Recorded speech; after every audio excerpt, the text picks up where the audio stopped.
Pro players spend countless hours learning and perfecting new techniques. Why? Good question. Because, well, they're useful.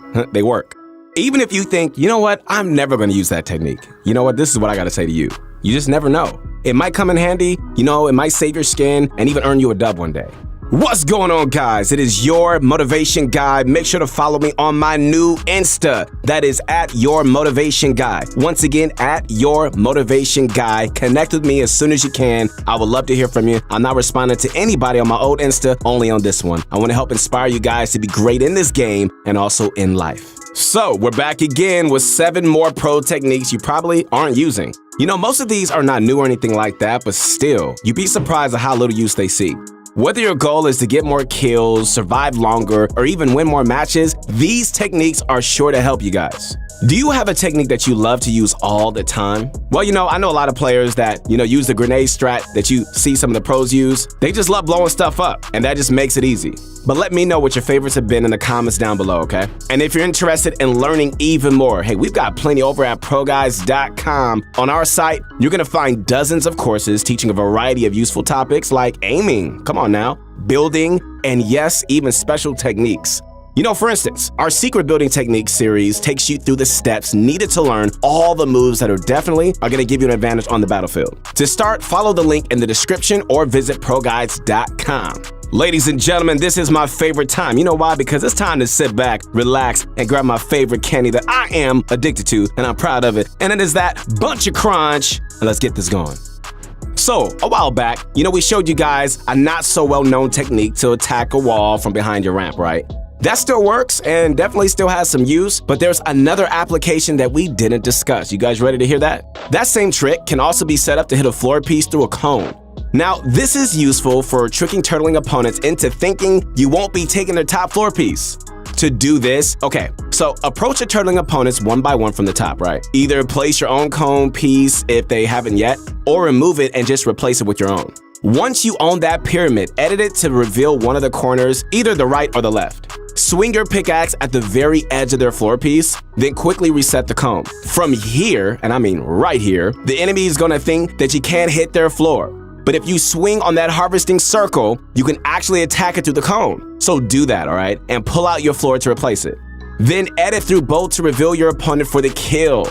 Now, why would you want to do this? Good question. Well, taking floor pieces can be really risky, right? Since your opponent might edit and go for a jump shot. Plus, with the whole coin flip mechanic, it might take a while to just brute force steal their floor. So this added confusion, where they think their floor is safe, can potentially make them turbo build the wrong piece. But the confusion doesn't have to end there, my friends. You could even go a few steps to even further puzzle your opponent. For example, now once you reach the stage where you close the cone, you can drop a ramp to the side as if you're about to drop on it for a wall replace. Land on it and swing your pickaxe once after a wall, right? Then jump back up and hit the floor piece marker.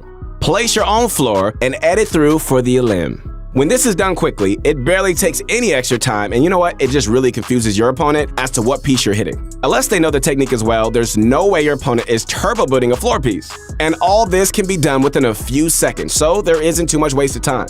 But just be warned, okay? Against brick and metal, you want to take the floor down to at least 150 health so that it only takes one swing to finish off. Overall, it's a great way just to deal with pesky turtlers. Okay, so we've been seeing this next move used a ton by the pros this chapter, and that's the efficient ramp tunnel. Compared to the conventional tunneling methods, you're going to be saving a bunch of materials using this version. Very beneficial for solo endgames and anytime you're close to running out of mats.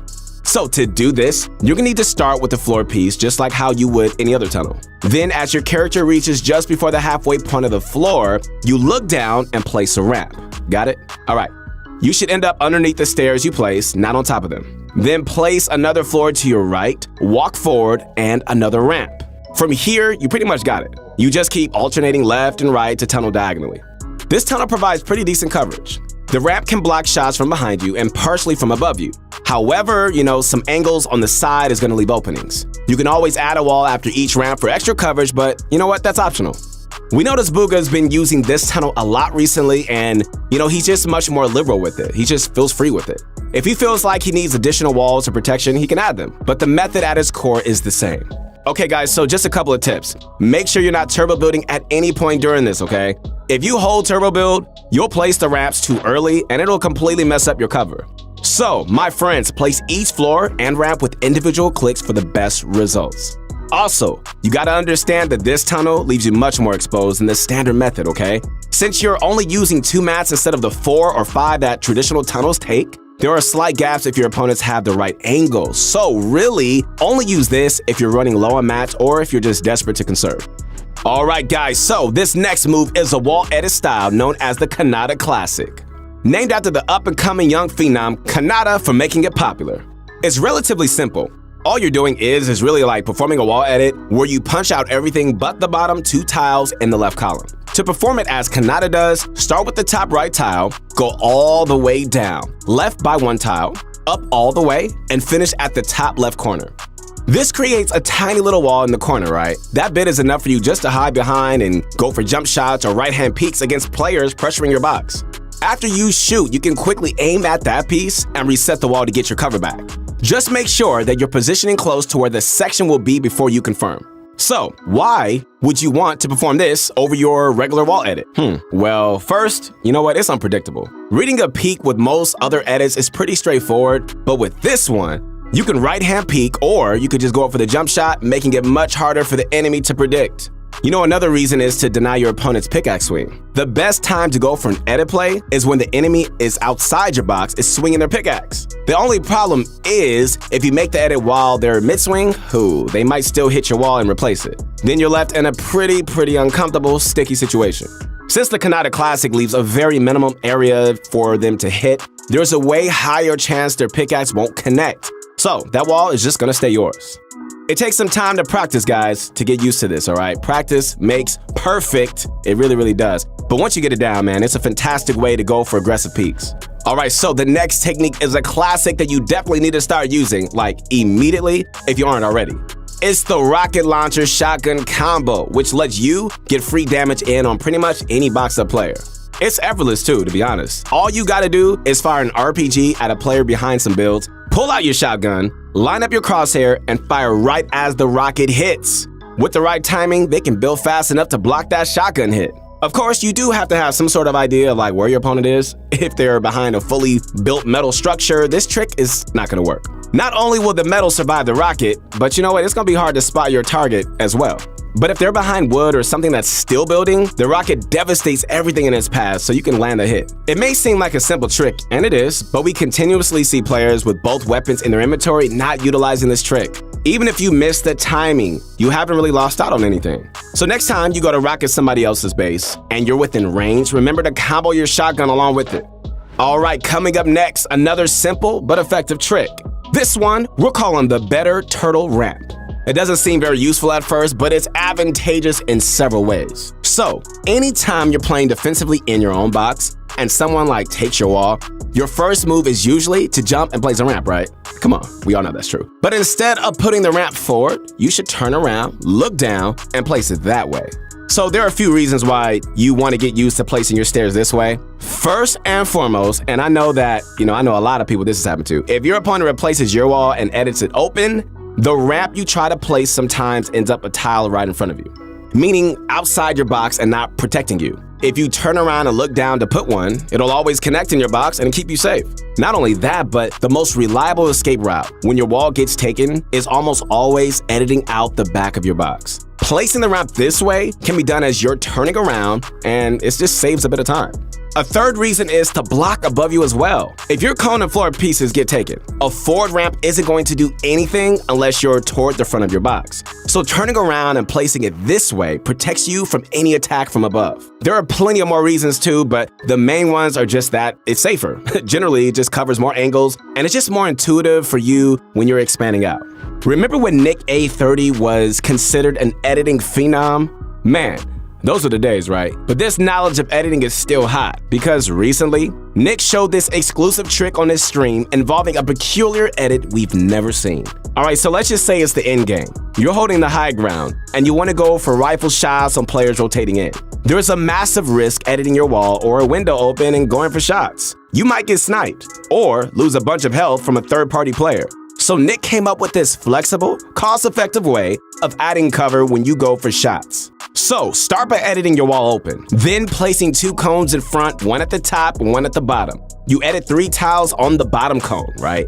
If you're peeking left, edit everything but the bottom left tile. And if you want to peek right, then leave the bottom right tile unedited. Then edit the corner of your wall so that it lines up perfectly with the bottom cone.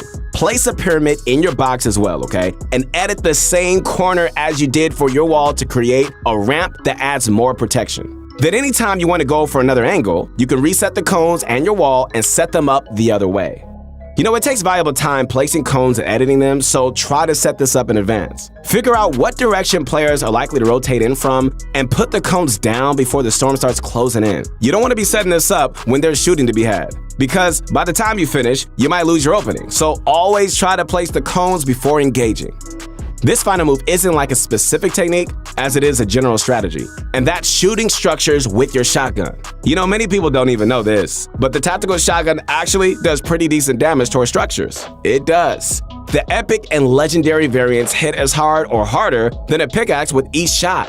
About 75 damage with the purple and 75 with the gold. The pumps do significantly less, so generally, you want to attack with this strategy. But why would you use one over a pickaxe, you ask? Alright, let me show you in this example from Benji Fishy. He destroys his opponent's base with a rocket and, unfortunately, misses the combo shot. Now, if Benji were to walk up, pull out his pickaxe and go for the wall, his opponent would clearly see it coming, right? So instead, Benji waits until he's in wall placing range and uses his shotgun to take it. Since he's a bit farther away, the guy in the box doesn't even expect it. So Benji gets it for free and cleans up the kill. I mean, look at this, my friends. Benji even lines up his crosshair on the enemy before he shoots. Edit plays from turtles are super common. So indeed, if they were to open the wall for a shot, Benji could just get lucky and land a free hit. Just another reason to use your shotgun this way. This does not only apply to walls, but also against ramps. Walking up the pickaxe stairs is predictable, but no one expects the shotgun replace. Now, we're not saying that you should only use your shotgun against structures. A pickaxe attacks much faster and does more damage overall. Plus, it doesn't take up ammo you'll eventually have to reload. But anytime a wall or ramp is low and you're within replacing range, using your attack shotgun might catch your opponent off guard. Alright, so to summarize, my friends, the 7 techniques we showed you are the floor take fake out, the efficient ramp tunnel, the Kanata classic wall edit, RPG shotgun comboing, the better turtle ramp, Nick A's 30s protected peak, and using tac shotguns against structures. Although some of these are more difficult than others, they all require one word. I'm sure this is your favorite word, and that is practice. You have to ingrain these patterns in your mind if you want to perform these in a real match. So definitely spend some time in creative, going over them and just getting to a point where you're just pulling them off with ease. Well, hope you enjoyed this video. Once again, this is your motivation guide. That's right, your friend, the one and only Keith Allen. Again, make sure to connect with me on my new Instagram at your motivation guide. And posting up vids to help inspire you to not only be great in this game, but also in life. Hope you enjoyed this video. If you did, drop a like, sub to the channel, and remember to use code ProGuides in the item shop to support the team. Once again, we'll see you next time.